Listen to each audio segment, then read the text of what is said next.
siapkan hati kita mau menyembah Tuhan. Kita bersyukur karena Tuhan baik. Begitu besar kasih-Nya kepada kita. Sehingga sampai di penghujung tahun ini kita boleh ada sebagaimana kita ada saat ini. Semua karena kasih Tuhan. Dia Allah yang senantiasa menuntun setiap langkah kita. Yang tidak pernah meninggalkan kita bahkan dalam setiap musim hidup kita. Dia Allah yang senantiasa meluputkan kita dari segala mara bahaya. Terima kasih, syukur bagimu Bapa. Kami bersyukur. Sebab kami tahu hidup kami adalah penyembahan di hadapan-Mu Bapa. Dan Engkaulah pusat penyembahan kami Tuhan. Haleluya Jesus, haleluya. Pujian dan syukurku ku bawa padamu. Dengan rendah hati ku persembahkan.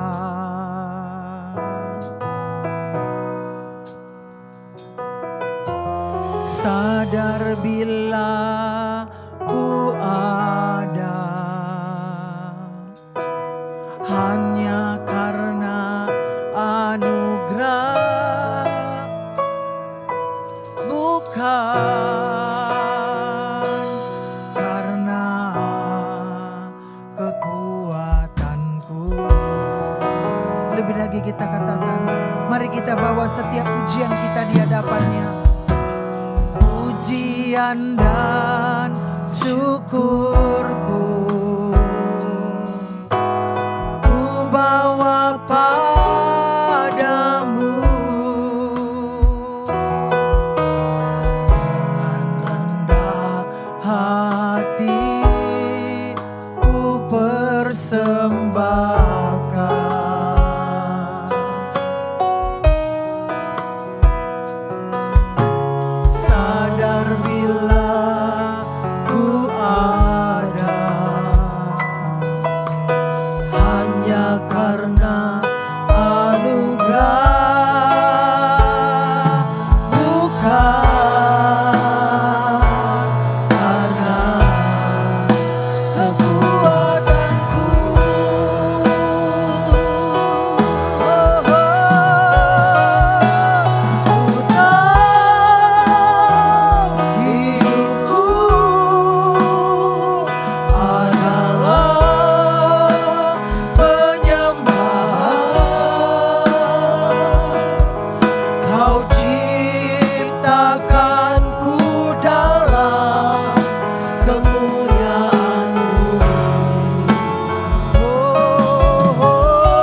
pujian kita berikan bagi Dia. Pujian dan syukurku kami bawa ke hadirat-Mu ya Tuhan. Ku bawa padamu matamu. Dengan segala kerendahan hati kami, Dengan rendah hati ku persembahkan.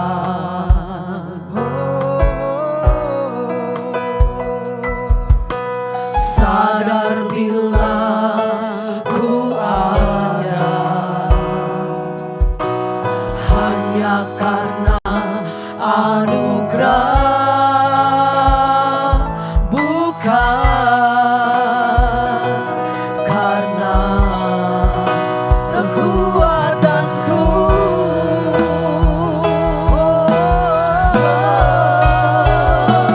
Ku tahu hidupku adalah penyembahan. Kau ciptakanku dalam kemuliaan-Mu.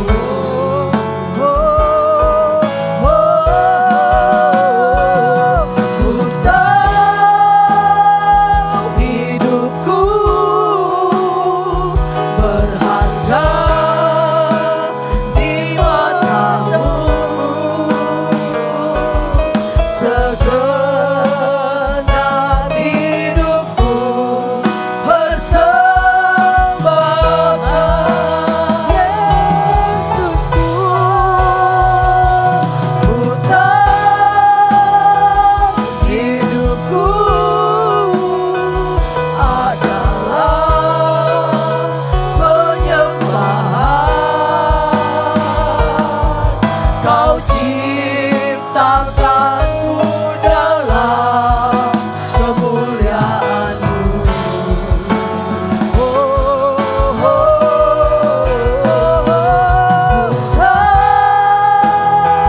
Hidupku berharga di mata-Mu. Segenap hidupku persembahkan. mari angkat kedua tanganmu, katakan dengan segenap hatimu saat ini kepada Tuhan. Ku tahu hidupku adalah Ya Tuhan Yesus. penyembahan. Kau ciptakanku dalam Tuhan, tujuan Kau menciptakan kemuliaan-Mu. adalah untuk menyembah-Mu Tuhan. Ku tahu hidupku berharga di mata-Mu. Segenap hidupku persembahkan. Segenap hidup kami persembahkan di hadapan-Mu ya Tuhan. Segenap hidupku persembahkan. Katakan sekali lagi. Segenap hidupku persembahkan.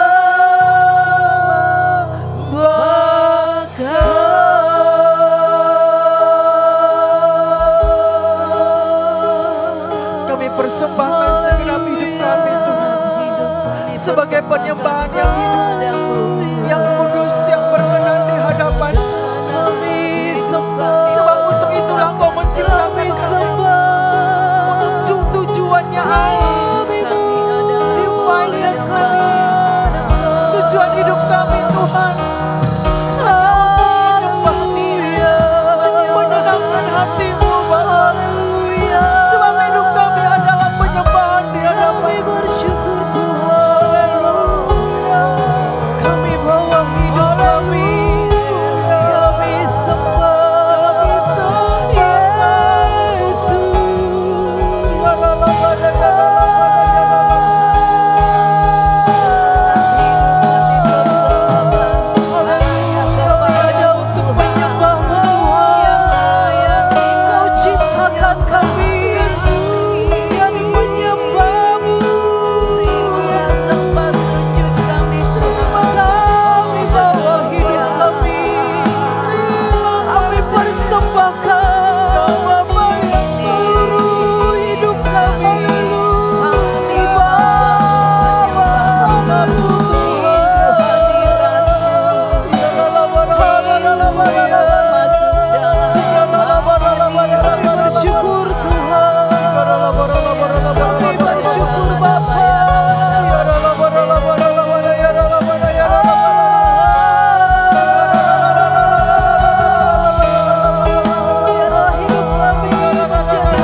Sebab Kau yang layak disembah, sebab Kau yang layak dipuji.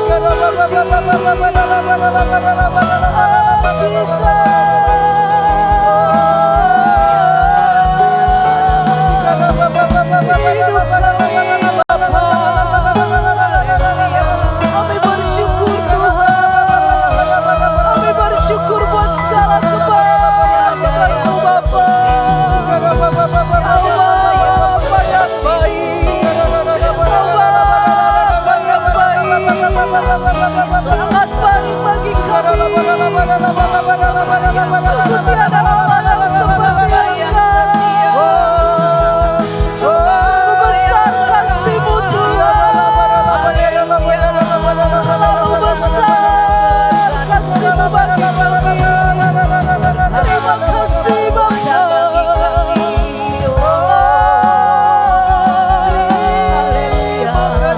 Kami memuji-Mu Bapa. Syukur bagi-Mu, memuji kebesaran-Mu Tuhan. Allah yang ajaib, yang mulia, Allah yang kuasa. Haleluya. Engkaulah kekuatan, Engkau disembah. Tujuan hidup yang kami tinggikan. Segalanya bagi kami yang mau datang kepada Bapa. Tiap lutut dapat Engkau Yesus Tuhan.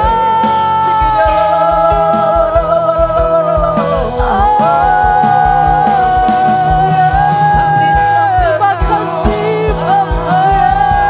Terima kasih. Engkaulah yang layak disembah. Kau sangat baik bagi kami Tuhan. Kaulah satu-satunya sungguh dalam hidup kami. Bersama-Mu nyatakan bagi kami sebagai bukti kasih-Mu. Berikanlah Bapa yang jawaban sampai setiap jiwa kami. Yesus, oleh hidup yang kekal. Sungguh Tuhan, itulah yang menjadi kehendak-Mu Bapa, agar semua ciptaan-Mu Tuhan datang sujud menyembah-Mu. Engkau berkata dalam firman-Mu Bapa, di mana umatku berkumpul, yang atasnya nama-Ku disebut, datang merendahkan hati dan berdoa, berbalik dari jalan-jalannya yang jahat, maka Aku akan datang mendengar dan memulihkan setiap keadaan mereka, memulihkan negeri mereka. Kau katakan Tuhan. Bapa, pada saat ini Tuhan kami berdoa. Kami berdoa Tuhan buat segala situasi yang terjadi di sekeliling kami, di tengah-tengah kota kami ya Tuhan. Kami mau menyerahkan Tuhan kota kami, bangsa kami Tuhan, di mana Tuhan tempatkan kami. Biarlah Tuhan kami boleh mewakili Tuhan dari tempat ini. Biarlah belas kasihan-Mu turun di tengah-tengah kota kami, di tengah-tengah bangsa ini ya Bapa. Karena Engkau Allah yang penuh kasih, Allah yang tak pernah memperhitungkan segala pelanggaran umat-Nya. Tetapi ketika umat-Nya datang mencari wajah-Mu, Engkau Tuhan yang penuh kasih mengulurkan tangan-Mu dan memulihkan setiap keadaan kota dan bangsa kami saat ini ya Bapa. Ini doa kami Tuhan. Kami percaya setiap situasi yang Tuhan izinkan terjadi Tuhan, Tuhan punya kehendak agar seluruh umat-Mu datang mencari wajah-Mu. Engkau memakai seluruh situasi ini Tuhan, untuk boleh mengembalikan seluruh ciptaan-Mu datang kepadamu. Mengakui hanya Engkau Yesus satu-satunya juru selamat Tuhan yang hidup. Hanya Engkau satu-satunya juru selamat kami ya Tuhan. Tidak ada yang lain Bapa. Untuk itu kami berserah kepadamu, bersama dengan seluruh umat-Mu Tuhan di tempat ini. Kami berserah ya Bapa.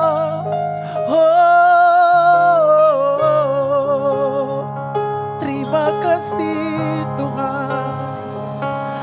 Kini aku berserah, tiada yang mustahil bagimu.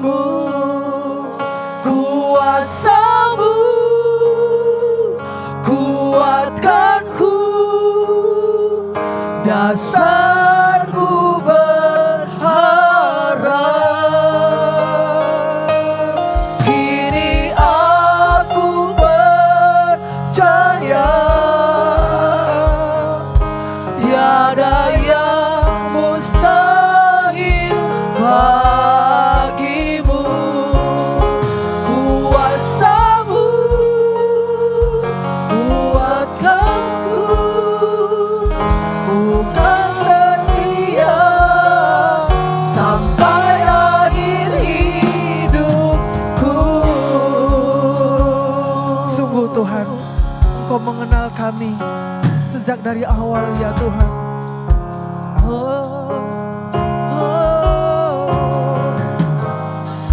Bapa, Engkau mengenalku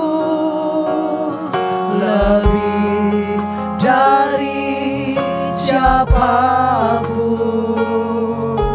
Engkau tahu ceritaku dan isi hatiku. Tak peduli masa lalu, Engkau tetap memilihku. Upahkanmu sempurnakan jadi karya yang indah. Kini aku percaya tiada yang mustahil bagimu. Kuasamu kuatkanku, dasarku berharap. Kini aku berserah pada rancanganmu bagiku. Ku ikuti panggilanmu, bukan setia sampai akhir hidupku. Kami percaya hanya kepadamu ya Tuhan. Kini aku percaya tiada yang mustahil bagimu. Kuasamu kuatkanku, dasarku berharap. Kini aku berserah pada rancanganmu bagiku. Ku ikuti panggilanmu, bukan setia sampai akhir hidupku. Ku ikuti panggilanmu Tuhan. Ku ikuti panggilanmu, bukan setia sampai akhir hidupku. Ku ikuti panggilanmu, bukan setia sampai akhir hidupku. Mari berikan sorak-sorai bagi Tuhan.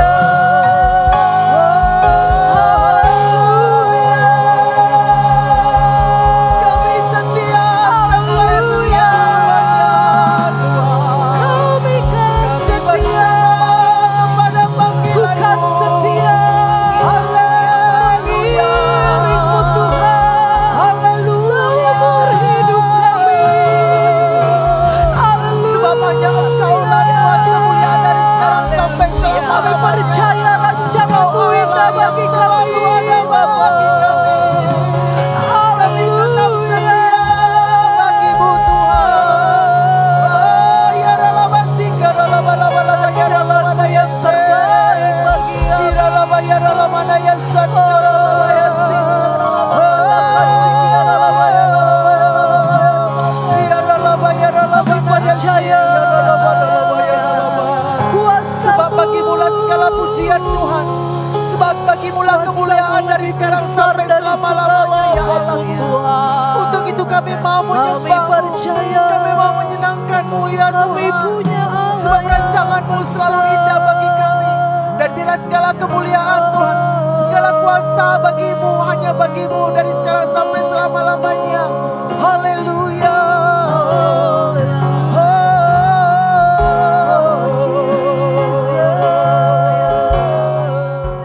Terima kasih Tuhan, kami mengucap syukur di penghujung tahun ini Tuhan, di minggu terakhir menara doa, kami boleh bersama-sama beribadah, berdoa dari tempat ini Tuhan. Tuhan, kiranya Tuhan di akhir tahun ini kami mengucap syukur atas seluruh anugerah dan kebaikan Tuhan yang Tuhan limpahkan bagi setiap kami. Jikalau sebentar kami akan mendengar firman-Mu, urapi firman-Mu, urapi hamba-Mu, urapi kami semuanya. Di dalam nama Tuhan Yesus kami berdoa dan mengucap syukur, bersama-sama kita katakan amin. Puji Tuhan, silakan duduk kembali Bapak Ibu, jemaat yang dikasihi Tuhan. Tema kita di bulan ini, Divine Destiny, tujuan ilahi. Mari kita baca bersama-sama dengan ayat emas kita, ada 3 ayat.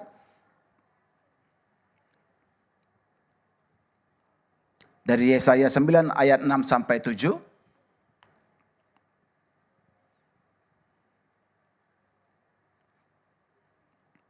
Sebab seorang anak telah lahir untuk kita, seorang putra telah diberikan untuk kita, lambang pemerintahan ada di atas bahunya, dan namanya disebutkan orang penasehat ajaib, Allah yang perkasa, Bapa yang kekal, Raja damai.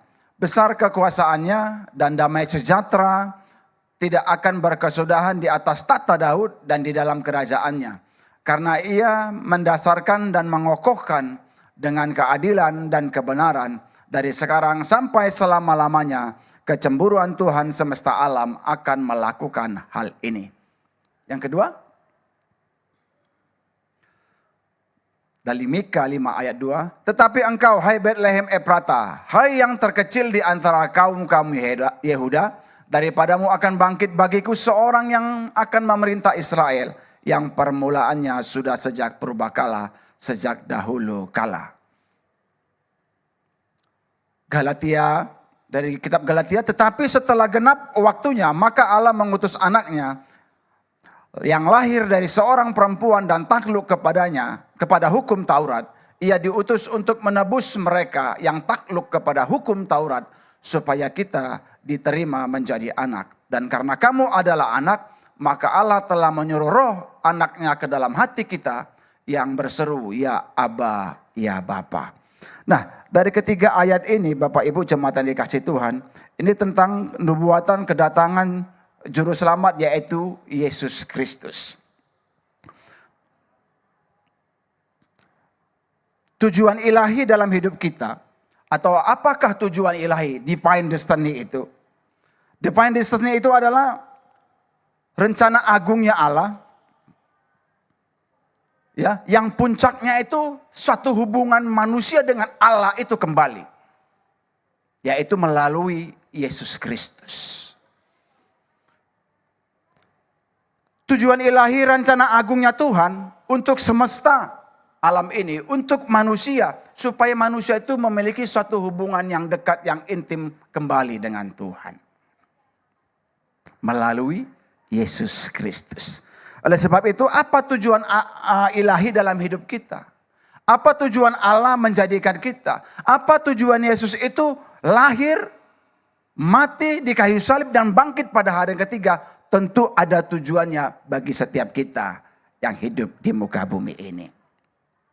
Nah, Bapak Ibu jemaat yang dikasihi Tuhan, kalau manusia itu sejak awalnya bahwa diciptakan seturut dengan gambar Allah, manusia itu memiliki karakternya Kristus.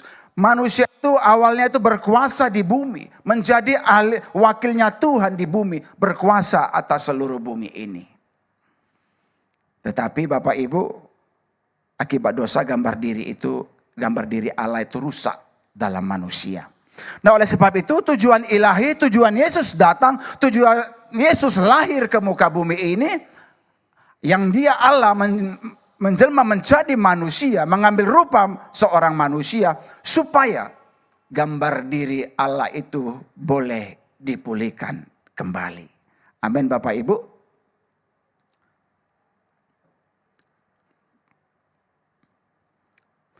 Kenapa gambar diri Allah itu harus dipulihkan kembali? Karena manusia itu diciptakan segambar dengan Allah, ya kan? Dan memiliki karakternya Tuhan, memiliki sifat-sifat ilahi. Nah, karena manusia jatuh ke dalam dosa, maka sifat-sifat ilahi itu tidak lagi bisa kelihatan dalam diri manusia. Nah, kalau dulu manusia itu diciptakan segambar dengan Tuhan. Nah, sekarang saatnya Yesus lahir menjadikan kita menjadi ciptaan yang baru supaya gambar diri itu boleh ada, boleh pulih kembali dalam hidup kita. Sehingga ketika kita benar-benar ada dalam Kristus, bisa kasih Kristus itu terlihat di dalam diri kita. Amin Bapak Ibu. Yang pertama itu supaya tujuan ilahi itu memulihkan gambar diri. Yang awal mulanya manusia itu memiliki sifat-sifat ilahi, akibat dosa gambar diri Allah itu rusak, maka kita ini tidak lagi memiliki sifat-sifatnya Allah. Nah, lanjut. Kita baca ayatnya. Dari 2 Korintus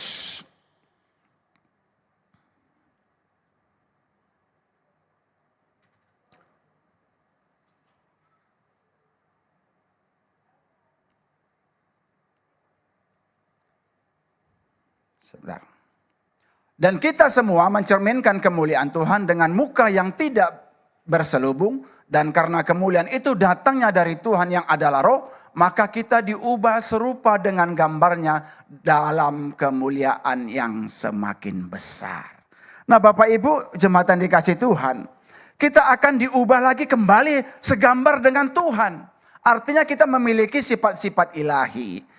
Yang dahulunya kita ini sudah jatuh ke dalam dosa, maka sifat-sifat ilahi itu boleh telah hilang. Kita itu tidak lagi hubungan manusia itu dengan Tuhan itu sudah terpisah. Ya. Kita standar hidup kita sudah berubah. Yang dulunya standar hidup kita itu seharusnya standar hidup kita itu adalah kekudusan, hidup saleh, hidup rendah hati.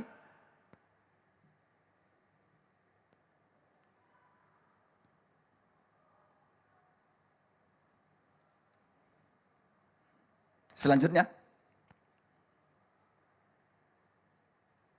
Nah, akibat dosa gambar diri Allah itu rusak. Maka tidak lagi manusia tidak dapat lagi melihat ada kasih ilahi. Ada sifat-sifat ilahi dalam kehidupan kita ini. Lanjut. Manusia kehilangan standar hidup.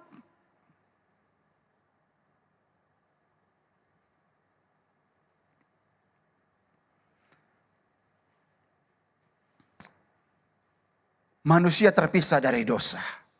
Manusia terpisah dari Tuhan. Hubungannya rusak. Standar hidupnya berubah.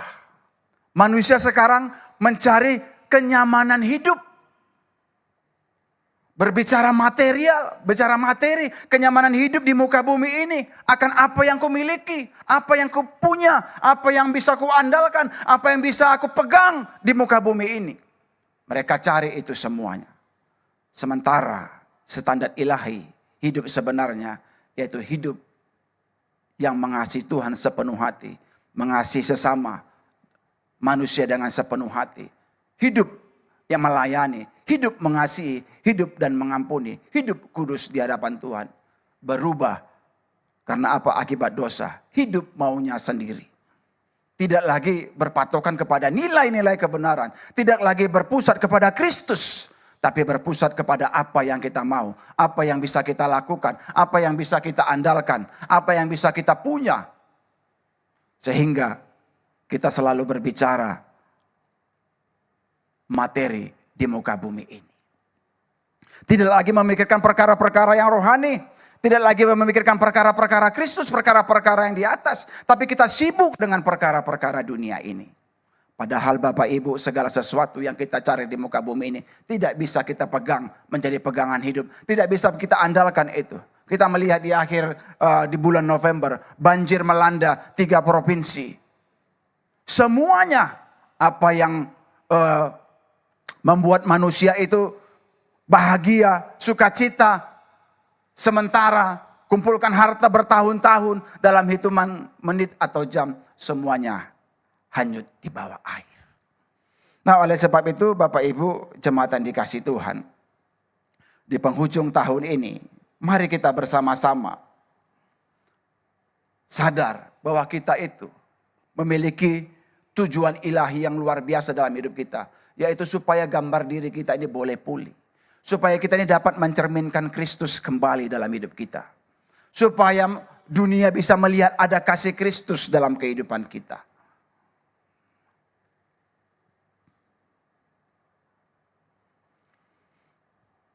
Kalau dulunya kita dijadikan Tuhan supaya kita itu memiliki standar hidup kesalehan, kejujuran, memiliki integritas, dapat dipercaya.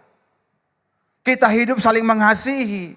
Kita hidup tidak boleh membeda-bedakan satu dengan yang lain. Kita harus sama di hadapan Tuhan. Seperti Kristus memandang kita adalah sama. Tuhan tidak pernah memandang kita itu berbeda-beda.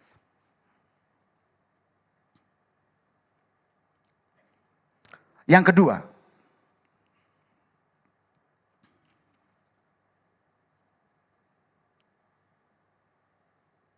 tujuan ilahi dalam hidup kita yaitu pengudusan. Amin Bapak Ibu. Yaitu pengudusan, kita baca ayatnya.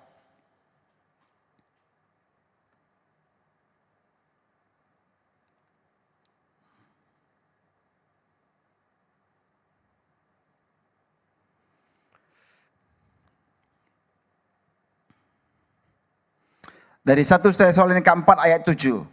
Allah memanggil kita bukan untuk melakukan apa yang cemar, melainkan apa yang kudus. Tuhan memanggil kita untuk melakukan apa yang kudus, bukan apa yang cemar. Kalau kita sudah pernah melakukan yang cemar, sedang melakukan yang cemar, ya kita bertobatlah, kita berhentilah, bertobatlah kita. Supaya kita dikuduskan. Untuk itu kita dipanggil gereja Tuhan. Kita dipanggil dari kegelapan, dipisahkan kepada terangnya yang ajaib. Supaya kita menjadi umat yang kudus. Untuk itulah Kristus lahir. Untuk itulah Yesus datang ke muka bumi ini. Supaya umatnya itu boleh dikuduskan kembali. Kita menjadi imam-imamnya Tuhan. Kita adalah bangsa pilihannya Tuhan. Kita adalah bangsa yang kudus. Kepunyaan Allah sendiri.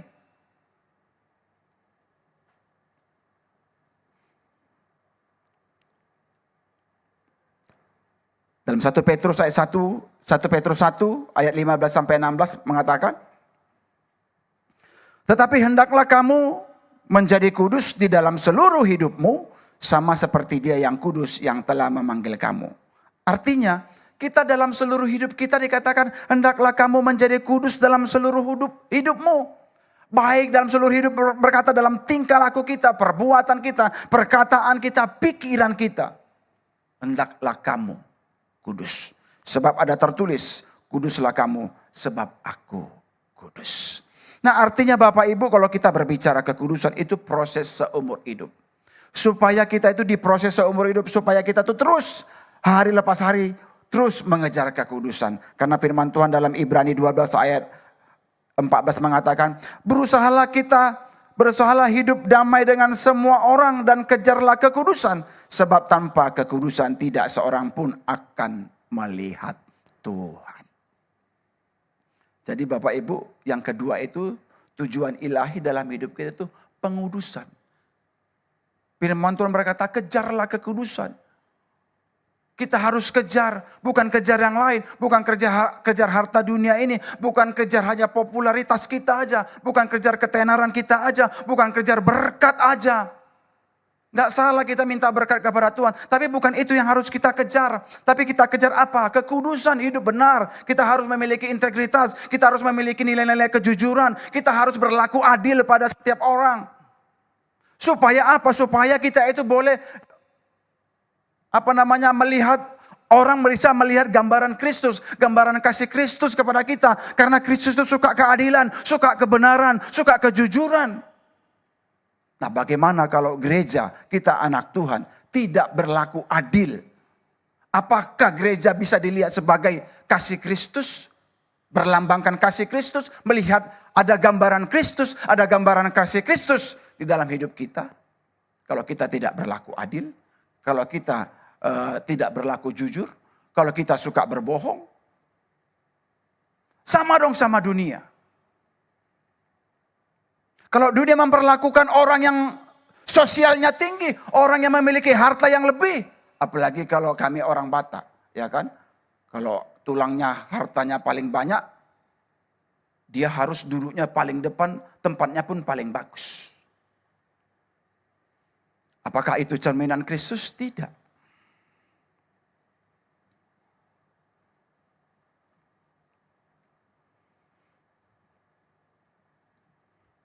Tetapi hari ini, di minggu terakhir ini, kita percaya tujuan ilahi itu bahwa kita ini umatnya dikuduskan. Yang selanjutnya, yang ketiga, tujuan ilahi dalam hidup kita menjadi saksinya Kristus, memberitakan Injil. Kalau di dalam 2 tadi poin, gambar diri Allah itu belum pulih dalam hidup kita. Kalau juga kita tidak dalam pengudusan Tuhan, kita hidup maunya kita melakukan apa yang cemar. Apakah kita bisa menjadi saksinya Kristus? Tapi tujuan ilahi ini berbicara kita adalah saksinya Kristus. Kita adalah pemberita Injil. Kita adalah penginjil semua. Bukan hanya pendeta saja, bukan hanya pengerja saja. Tapi seluruh kita, umat yang telah ditebus, umat yang percaya, kita adalah saksi Kristus. Dan kita adalah pemberita Injil. Kita memberitakan Injil, kebenaran dalam dunia usaha kita, dalam pekerjaan kita, dalam sekolah kita, dalam kampus kita memberitakan Injil. Termasuk juga saya yang berdiri di tempat ini. Apakah saya sedang memberitakan Injil kebenaran? Injil kebenaran itu artinya membuat orang itu bertobat, membuat orang itu mengaku Yesus Kristus adalah Tuhan. Injil kebenaran itu menceritakan Yesus, Sang Mesias, Sang Juru Selamat. Yesus yang ditinggikan, Yesus yang harus dimuliakan, Yesus yang harus diagungkan. Itulah berita kebenaran, berita Injil kebenaran. Jangan sampai saya sebagai pemberita Injil, bukan Injil kebenaran, tapi kemakmuran. Yang membuat orang tidak bertumbuh, menjadi dewasa, menjadi mempelainya Kristus. Tapi pemberita Injil, kita semua pemberita Injil, baik jemaat yang duduk, baik saya juga yang menyampaikan kebenaran firman Tuhan, harus menyampaikan Injil kebenaran. Amin Bapak Ibu jemaat yang dikasihi Tuhan. Matius 28 ayat 19 sampai 20 mengatakan, karena itu pergilah, jadikanlah semua bangsa muridku dan baptislah mereka dalam nama Bapa, Anak dan Roh Kudus. Dan ajarlah mereka melakukan segala sesuatu yang telah kuperintahkan kepadamu. Kita memberitakan Injil tapi juga dikatakan ayat 20. Dan ajarlah mereka melakukan segala sesuatu yang telah kuperintahkan kepadamu. Dan ketahuilah aku menyertai kamu senantiasa sampai kepada akhir zaman. Kita harus mengajarkan kepada setiap umat Tuhan. Yaitu apa yang dilakukan Tuhan Yesus, yaitu mengasihi Tuhan Allahnya dengan segenap hati, dengan segenap jiwa, dengan segenap kekuatan kita. Dan yang kedua, kasihilah sesamamu manusia seperti dirimu sendiri. Nah, Bapak Ibu jemaat yang dikasihi Tuhan, inilah tujuan ilahi dalam hidup kita. Bahwa kita itu tujuannya Yesus datang ke muka bumi ini untuk memulihkan gambar diri kita itu yang sudah rusak, gambar diri Allah itu yang telah rusak. Supaya pulih kembali, supaya kita dapat mencerminkan Kristus. Tujuan ilahi yang kedua itu apa dalam hidup kita? Yaitu pengudusan, supaya kita dikuduskan menjadi umat kepunyaan Allah. Supaya kita memiliki integritas, memiliki nilai-nilai kebenaran, nilai-nilai kejujuran, nilai-nilai keadilan. Supaya kasih Kristus itu boleh dilihat dalam kehidupan kita. Dan yang ketiga itu menjadi saksi. Memberitakan Injil ke seluruh dunia. Dan mengajarkan kebenaran yang diperintahkan Tuhan, yang sesuai yang tertulis dalam firman Tuhan. Amin Bapak Ibu, cepat dikasih Tuhan. Dan yang terakhir, yang keempat, tujuan ilahi kita menjadi mempelai wanitanya Kristus. Mempelai pria kita, Yesus Kristus, yang kudus, yang mulia. Dan kita mempelai wanitanya harus kudus supaya kita menjadi mempelai yang sepadan. Wahyu 19 ayat 7 sampai 8.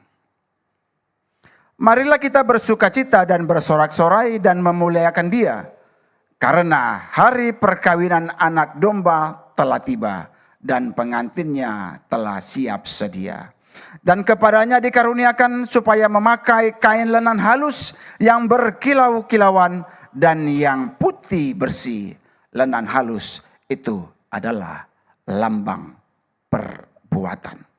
Nah, Bapak Ibu jemaat yang dikasih Tuhan, firman Tuhan ini berkatakan ketika mempelai pria kita, yaitu Yesus Kristus, datang di awan-awan. Dan kita adalah mempelai wanitanya, kita harus dikenakan kain lenan halus yang berkilau-kilauan, melambangkan pengantin. Itulah pengantin. Kalau yang dikenakan kain lenan halus, itulah lambang pengantin wanitanya.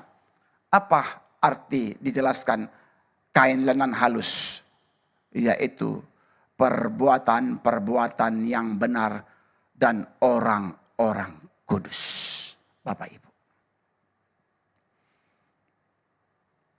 Perbuatan-perbuatan kita itu adalah kain lenan halus. Kalau perbuatan-perbuatan kita cemar, kalau kita dikatakan janganlah kejar kecemaran, tapi kita kejar kecemaran, kita kejar hal-hal yang duniawi, maka kita ketika pengantin pria itu datang, kita tidak dikenakan kain lenan halus, Bapak Ibu jemaat yang dikasih Tuhan.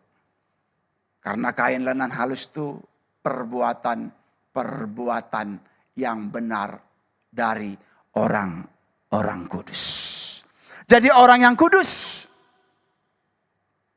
Oleh sebab itu, Bapak Ibu, siapakah orang yang kudus di muka bumi ini? Tidak ada. Oleh sebab itu kejarlah kekudusan. Berjalanlah kekudusan, berusahalah hidup kudus. Supaya kelak perbuatan-perbuatan kita itu menjadi kain lenan halus. Kita sah menjadi mempelai wanitanya Kristus. Amin Bapak Ibu jemaat dikasih Tuhan.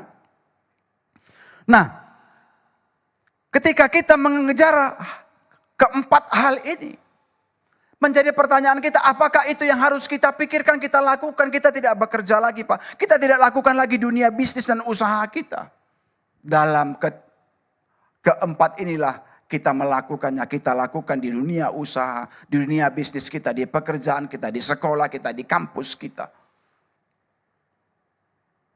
Kalau kita lakukan itu, kalau kita gambar diri kita, sudah gambar diri Allah itu sudah pulih dalam kehidupan kita. Orang dapat melihat Kristus ada dalam hidup kita. Kita berubah, kita diubahkan, kita memiliki karakter Kristus. Kita menjadi peduli akan orang lain, kita makin hidup yang rendah hati, kita dapat menguasai diri. Enggak teman-teman kita, saudara-saudara kita melihat ada kasih Kristus dalam hidup kita. Kalau kita dalam usaha dunia kerja kita, dalam dunia bisnis kita, studi kita. Kalau kita menjaga integritas kita, kita hidup kudus. Kita tidak korupsi, kita tidak korupsi dana, kita tidak korupsi waktu. Kita berlaku jujur, bekerja dengan sepenuh hati, bekerja dengan segiat-giatnya, belajar dengan sungguh-sungguh, tidak mencontek. Tidak mengganggu orang lain, tidak mengambil hak orang lain, tidak mencuri milik orang lain. Apakah hidup kita menjadi berkat?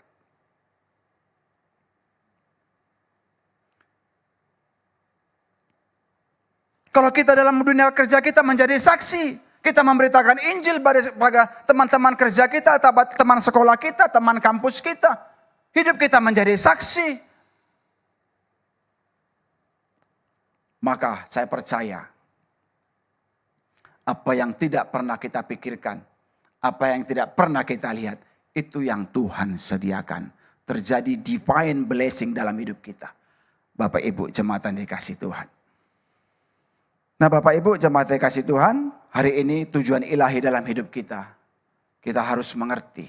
Kalau kita mengerti tujuan ilahi dalam hidup kita, maka kita tidak pernah putus-putusnya mengucap syukur dalam segala hal, dalam setiap aspek kehidupan kita. Kita limpah dengan ucapan syukur. Karena segala sesuatu yang terjadi dalam hidup kita, kita katakan itu semua kehendak Tuhan dan sudah dirancangkan Tuhan, bahwa rancangan Tuhan itu penuh damai sejahtera. Kenapa Yusuf bisa sampai kepada maksud dan rencana Tuhan, walaupun banyak tantangan, walaupun banyak godaan, walaupun banyak hinaan, walaupun dipitnah, dicaci, dihina. Seorang Yusuf itu, kenapa dia bisa bertahan? Karena dia tahu segala sesuatu yang terjadi dalam hidupnya, itu semuanya kehendak Tuhan dan rencana Tuhan. Baik, tidak baik menurut kita, tapi Tuhan selalu melakukan yang terbaik bagi kita. Karena tujuan Allah itu adalah yang indah dan sempurna. Amin Bapak Ibu jemaat yang kasih Tuhan.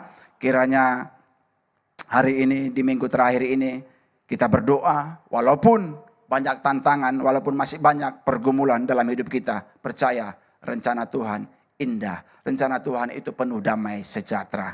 Nah oleh sebab itu di akhir tahun ini kita bersyukur dan memasuki tahun 2026 dengan satu harapan yang baru. Percaya Tuhan yang menuntun dan menyertai kita.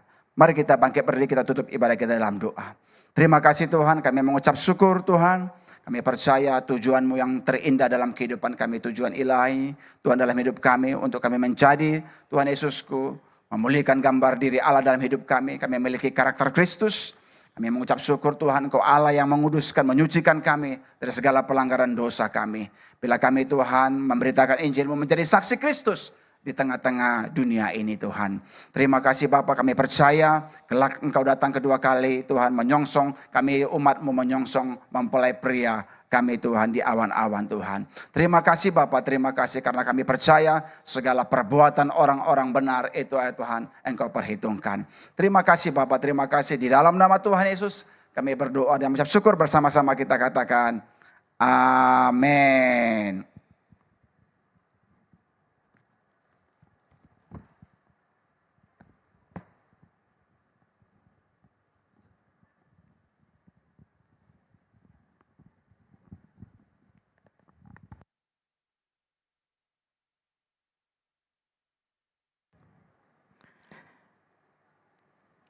Baik Bapak Ibu, kita akan siapkan hati kita untuk mendengarkan firman Tuhan. Sebelumnya mari kita berdoa. Bapa di surga, terima kasih atas kebaikan Tuhan. Kami boleh menikmati hadirat-Mu dan kami boleh diberkati oleh hamba-hamba-Mu yang melayani kami hari ini. Dan sebentar kami buka hati kami untuk mendengarkan sebahagian daripada firman-Mu.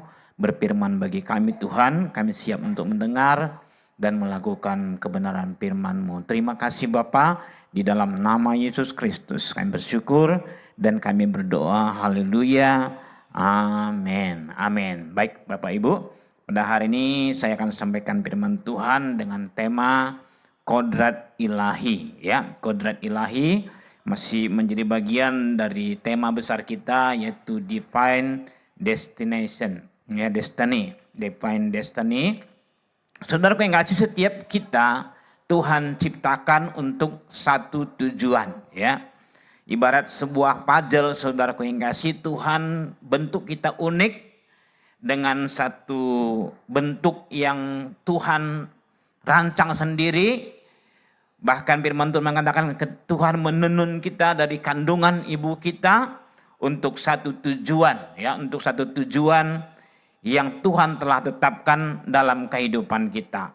Oleh sebab itu masing-masing kita memiliki keunikan, ya. Masing-masing kita memiliki satu panggilan yang spesial dari Tuhan. Saudaraku yang kasih, yang akan menjadikan kita, saudaraku yang kasih, menjadi alat Tuhan. Ya, dan kita hidup untuk tujuan yang Tuhan telah tetapkan dalam hidup kita. Dalam 2 Petrus pasal 1 ayat 3 sampai 4, firman Tuhan berkata, karena kuasa ilahinya telah menganugerahkan kepada kita segala sesuatu yang berguna untuk hidup yang saleh oleh pengenalan kita akan Dia yang telah memanggil kita oleh kuasanya yang mulia dan ajaib. Dengan jalan itu Ia telah menganugerahkan kepada kita janji-janji yang berharga dan yang sangat besar, supaya olehnya kamu beroleh mengambil bagian dalam kodrat ilahi dan luput dari hawa nafsu duniawi yang membinasakan dunia.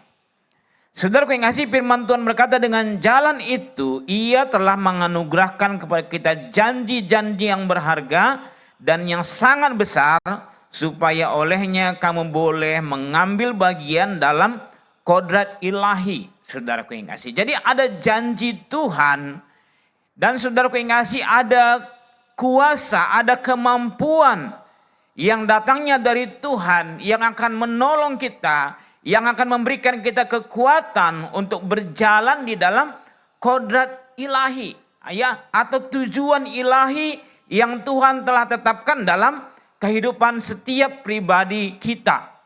Ya, oleh sebab itu saudaraku yang kasih, masing-masing kita Tuhan sudah tetapkan, saudaraku yang kasih, seperti apa.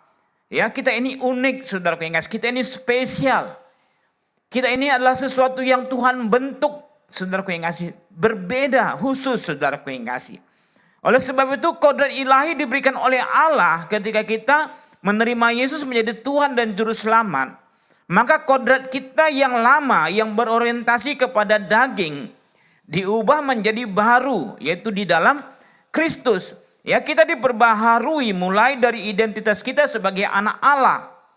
Ya, dengan kita memiliki identitas, maka kita saudaraku yang kasih diberikan kuasa, ya, kemampuan untuk melakukan kehendak Bapa.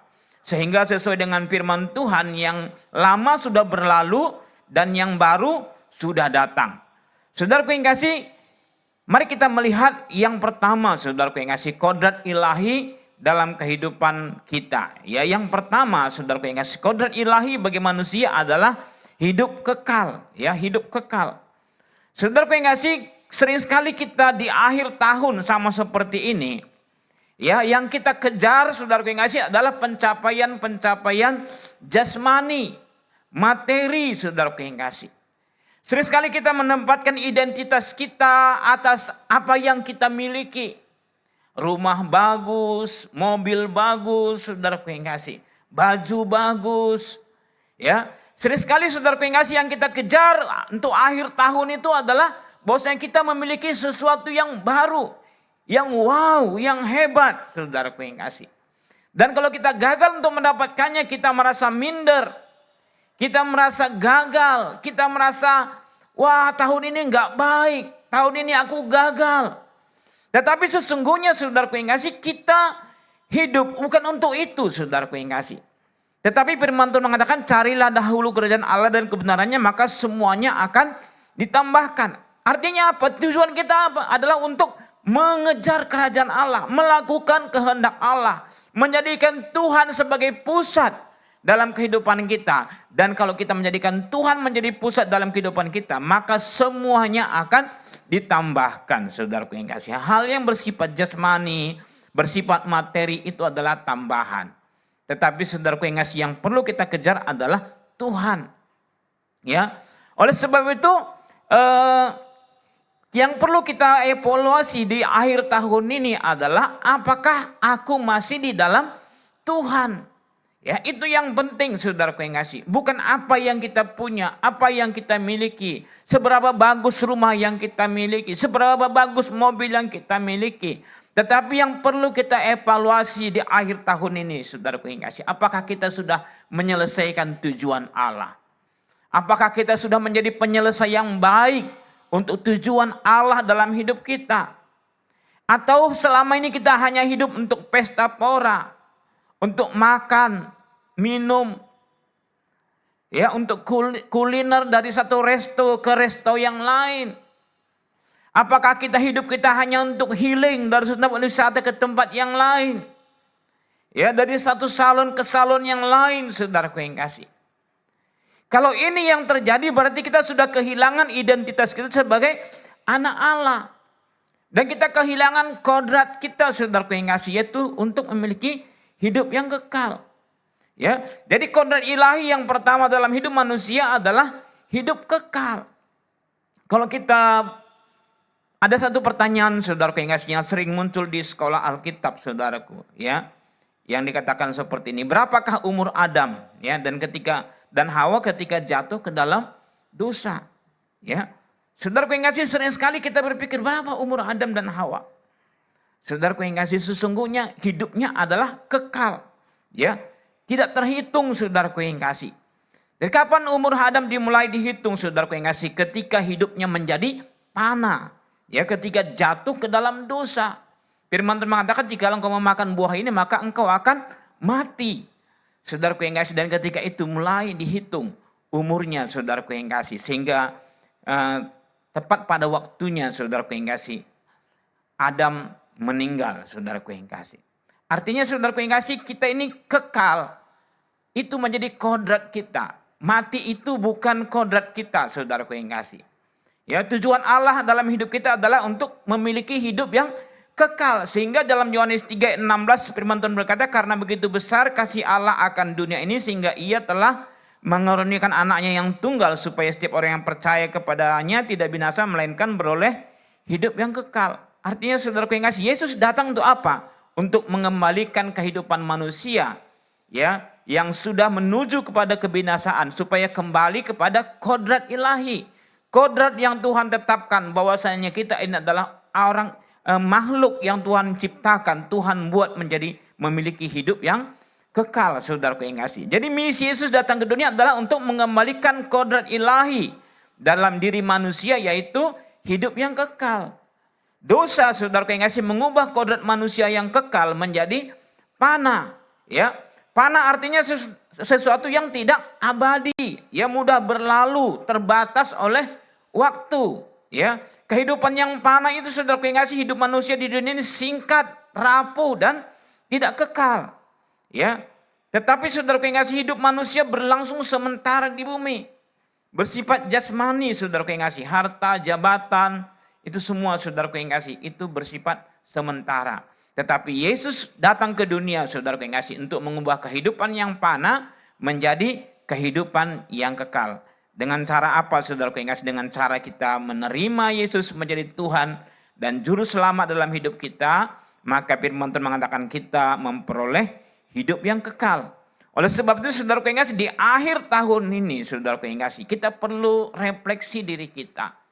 Apakah kita masih di dalam Tuhan atau kita sudah keluar, ya, sama seperti anak yang bungsu, ya? Atau kita masih di rumah Bapa, di rumah Tuhan, atau kita sudah di tempat yang lain, saudaraku yang kasih. Mari, saudaraku yang kasih, di akhir tahun ini pastikan kita masih ada di rumah Tuhan. Pastikan kita, saudaraku yang kasih, memiliki hidup yang kekal dalam diri kita yang dikaruniakan di dalam Yesus Kristus. Yang kedua, saudaraku yang kasih, kodrat ilahi bagi manusia adalah berkuasa atas dunia. Ya, berkuasa atas dunia. Kejadian 1 ayat 28 berkata, Allah memberkati mereka, lalu Allah berfirman kepada mereka, beranak cuculah dan bertambah banyak, penuhilah bumi dan taklukkanlah itu. Berkuasalah atas ikan-ikan di laut dan burung-burung di udara dan atas segala binatang yang merayap di bumi. Kodrat ilahi dalam diri manusia yang kedua adalah untuk menaklukkan dunia. Tetapi saudaraku yang kasih, dosa membuat manusia itu takluk kepada keinginan duniawi, ya, keinginan daging, ya. Setelah Adam dan Hawa jatuh ke dalam dosa, mereka tidak lagi menaklukkan dunia, tetapi dunia mulai menekan, mengintimidasi, sehingga mereka mulai fokus kepada diri sendiri. Egois, saudaraku yang kasih. Suami istri bukan lagi saling melengkapi, tetapi justru saling menyalahkan, saling menguasai, saling menjatuhkan, saudaraku yang kasih. Dan kecenderungan manusia itu adalah selalu hidup untuk dosa, melakukan dosa. Apa yang ada di pikirannya selalu adalah dosa. Apa yang direncanakan selalu itu berkaitan dengan dosa. Tetapi saudaraku yang kasih, Dalam Roma pasal 7 ayat 14 sampai 15, Paulus berkata, saudaraku yang kasih, sebab kita tahu bahwa hukum Taurat adalah rohani, tetapi aku bersifat daging, terjual di bawah kuasa dosa. Sebab apa yang aku perbuat, aku tidak tahu. Karena bukan apa yang aku kehendaki yang aku perbuat, tetapi apa yang aku benci, itulah yang aku perbuat. Paulus menyatakan, saudaraku yang kasih, bahwasanya aku ingin melakukan yang baik. Ya, tetapi justru yang jahat yang aku lakukan. Ya, apa yang aku benci itu yang aku lakukan. Kenapa? Karena sudah terjual di bawah kuasa dosa. Diperhamba oleh dosa, saudaraku yang kasih. Saya melihat banyak orang memandang dosa dengan sangat sederhana. Ya, dengan berpikir kita bertobat, minta ampun saja sudah cukup. Ya, ngapain Allah harus jadi manusia lalu disalibkan untuk menembus dosa? Saudaraku yang kasih, sering sekali kita memandang dosa itu sebagai sesuatu yang sepele. Tetapi saudaraku yang kasih, bagaimana mungkin dosa Adam bisa membuat semua manusia jadi ikut berdosa atau dosa keturunan? Saudaraku yang kasih, ini sering sekali menjadi perdebatan ya di akhir-akhir ini. Jadi kita perlu tahu bahwa dosa Adam berdampak kepada perhambaan. Sebelum Adam dan Hawa jatuh ke dalam dosa, dia adalah hamba Tuhan. Tetapi setelah jatuh ke dalam dosa, menjadi hamba dosa. Atau iblis menjadi bapamu, kata Yesus, saudaraku yang kasih. Ya, oleh sebab itu hanya ada dua perhambaan di dunia ini, saudaraku yang kasih. Kalau bukan hamba Tuhan, berarti hamba hantu atau hamba iblis atau hamba dosa, saudaraku yang kasih. Oleh sebab itu kita perlu melakukan apa yang benar, saudaraku yang kasih. Ya, menerima Yesus menjadi Tuhan dan Juru Selamat dalam hidup kita supaya kuasa atas dosa itu diberikan.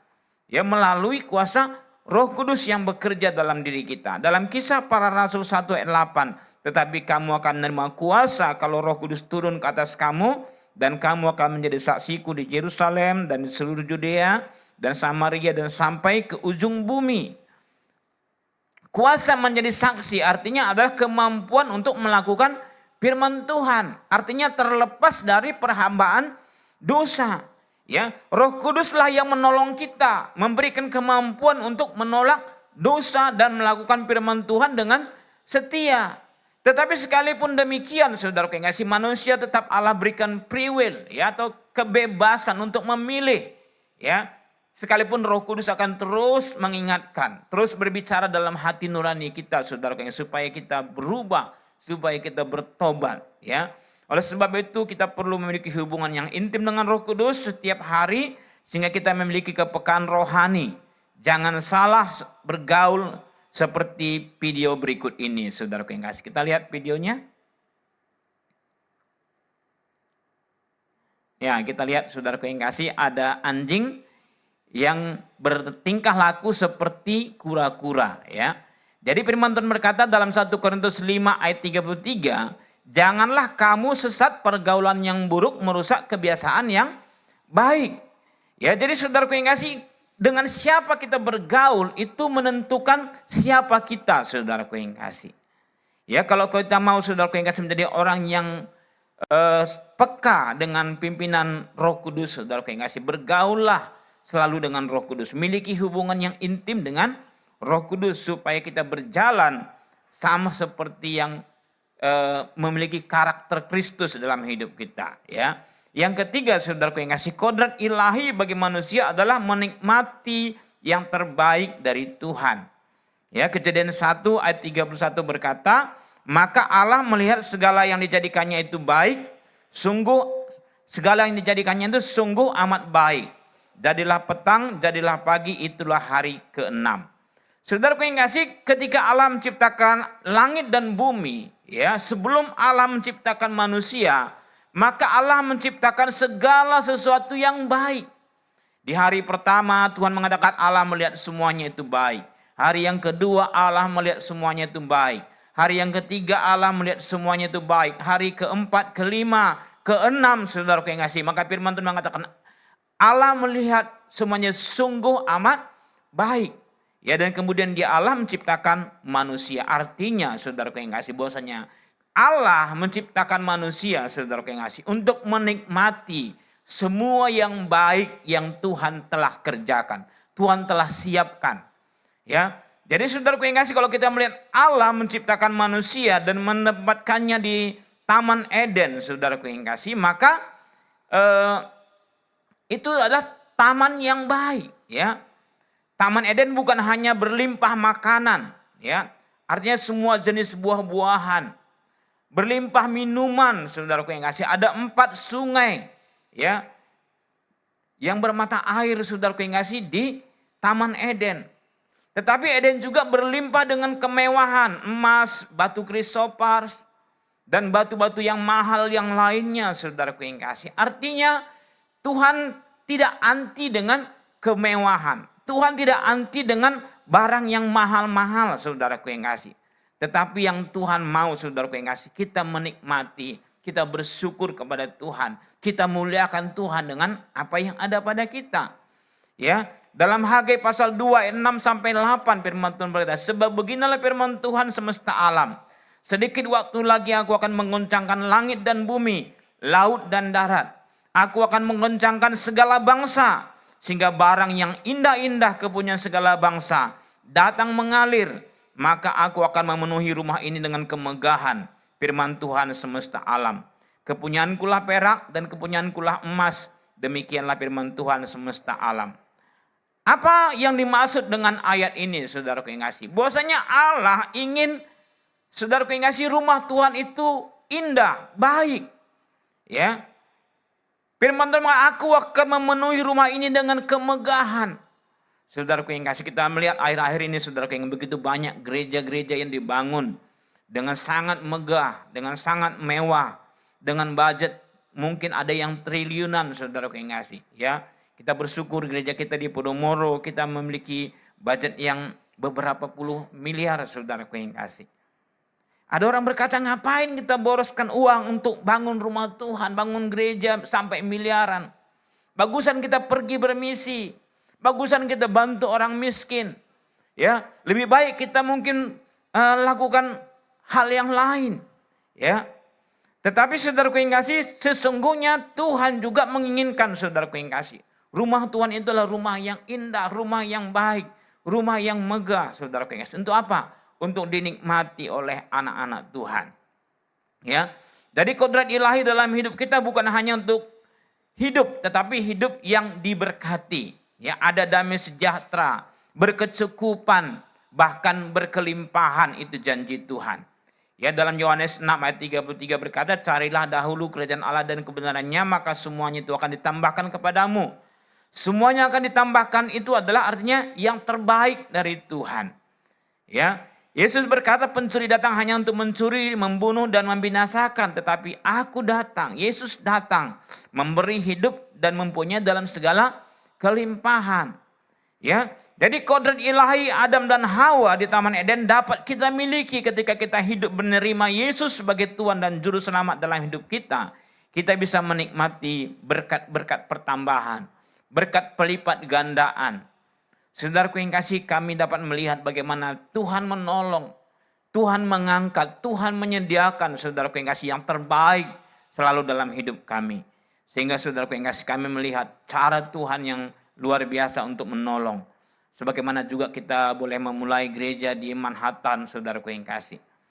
Yang kita bersyukur kita memiliki gereja yang baik. Ya, kenapa? Karena Tuhan menginginkan rumah Tuhan itulah rumah yang indah, rumah yang megah, saudaraku yang kasih, bukan rumah yang biasa-biasa. Oleh sebab itu, saudaraku yang kasih, kita sedang berdiri di ambang tahun yang baru. Kita meninggalkan tahun yang penuh cerita. Ada sukacita, ada air mata, ada pergumulan. Namun hari ini, saudaraku yang kasih, Tuhan memanggil kita bukan untuk menoleh ke belakang, melainkan melangkah maju dengan iman. Firman Tuhan berkata bahwa segala yang baik datang dari Allah. Dan di dalam Kristus, kodrat ilahi telah diberikan kepada kita. Bukan untuk hidup dalam ketakutan. Bukan untuk hidup dalam kekurangan.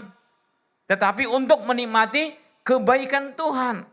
Percayalah saudaraku yang kasih, di tahun 2026, Allah sudah menyediakan semua yang terbaik bagi anak-anaknya yang setia dan mengasihi Dia.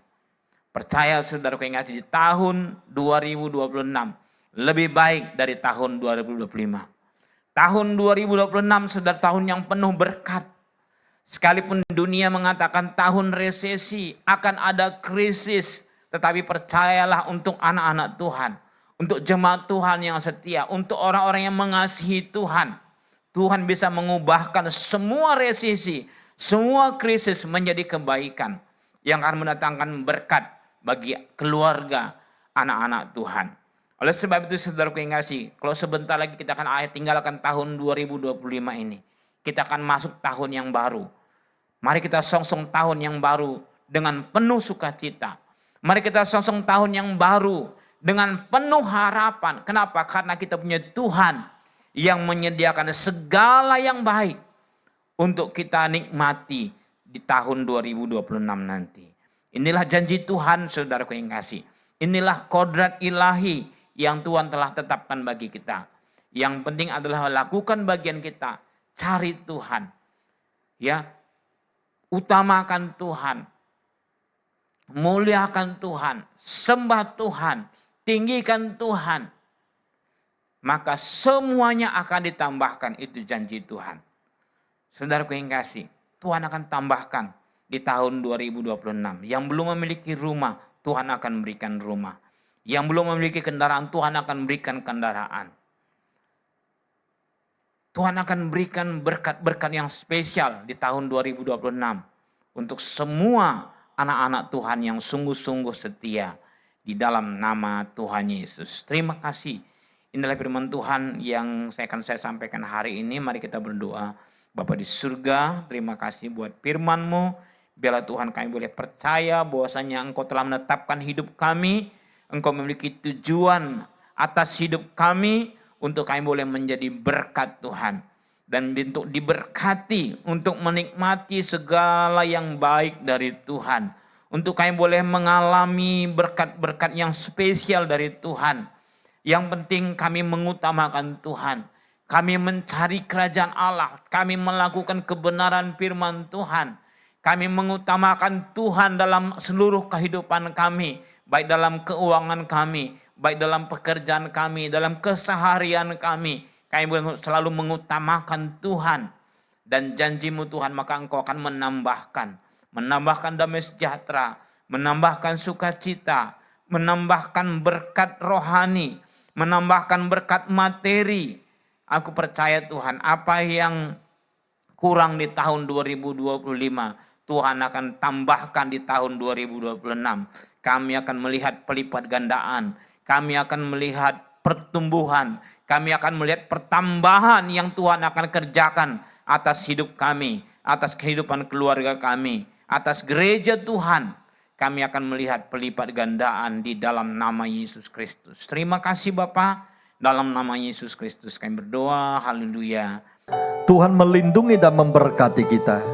Tuhan menyinari dengan wajah-Nya dan memberikan kasih karunia. Tuhan menghadapkan wajah-Nya dan memberikan damai sejahtera.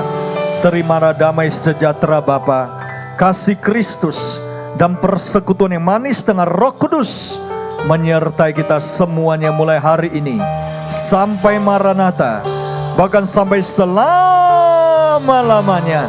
Mari kita yang percaya dan diberkati Tuhan, dalam nama Yesus bersama-sama katakan amin. Shalom my family. Kita telah memasuki tahun yang baru, yaitu tahun 2026. Dengan tema di tahun yang baru ini adalah The Year of the Great Commission, tahun amanat agung. Dengan ayat emas yang diambil dari Matius 28 ayat 18 sampai 20. Yesus mendekati mereka dan berkata, "Kepadaku telah diberikan segala kuasa di surga dan di bumi. Karena itu pergilah, jadikanlah semua bangsa muridku dan baptislah mereka dalam nama Bapa dan Anak dan Roh Kudus. Dan ajarlah mereka melakukan segala sesuatu yang telah kuperintahkan kepadamu. Dan ketahuilah aku menyertai kamu senantiasa sampai kepada akhir zaman." Melalui firman Tuhan ini maka kita tahu kerinduan Tuhan Yesus untuk kita semuanya untuk menggenapi amanat agung. Yang pertama adalah pengutusan. Tuhan rindu mengutus kita semuanya ke marketplace, ke kantor-kantor, ke rumah-rumah, dalam keluarga kita untuk memberitakan Injil Kristus. Jesus for everyone and harvest now. Yang kedua, Tuhan Yesus rindu agar kita melaksanakan pemuritan. Jadikanlah semua bangsa muridku. Mari kita mulai memuridkan dan kita juga menjadi murid. Yang ketiga, pengajaran. Mari kita mulai belajar firman Tuhan agar kita bertumbuh dan berbuah di dalam Kristus. Tuhan Yesus memberkati. Selamat Tahun Baru 2026. Shalom. Shalom.